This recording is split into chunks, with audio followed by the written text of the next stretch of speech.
মধুপুর রাজ্যের রানী অনেক দূরের এক গ্রামে, যেখানে সবুজ পাহাড় আর ঝর্ণার পাশে নাম না জানা ফুলের বাগান, সেখানে ছিল মধুপুর নামে এক মৌচাক।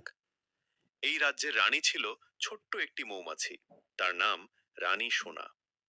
সোনা আকারে খুব ছোট হলেও তার মন ছিল বিশাল, আর কাজ করার ক্ষমতা ছিল দুর্দান্ত।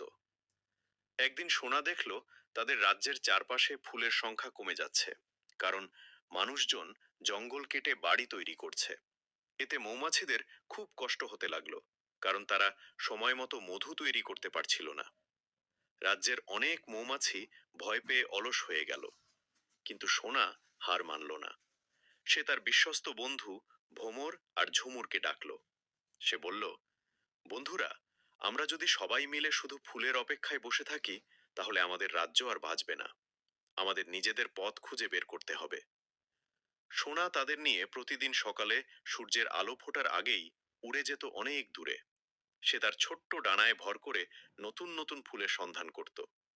সে দেখল গ্রামের এক কোণে এক কৃষক অজান্তেই অনেক ফল আর সবজির বাগান করেছেন।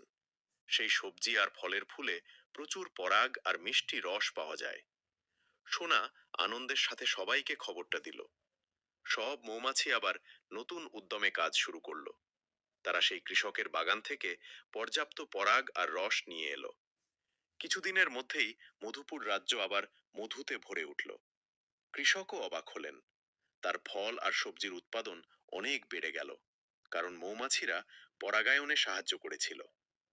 রানী সোনা তখন সবাইকে বলল, পরিবেশের পরিবর্তন হলেও সাহস আর বুদ্ধি দিয়ে নতুন উপায় বের করা যায়। ছোট হলেও আমরা একজোট হলে অনেক বড় কাজ করতে পারি। সেই থেকে মধুপুর রাজ্যের মৌমাছিরা শুধু ফুল নয়, বরং ফল আর সবজির বাগানকেও তাদের আপন করে নিল।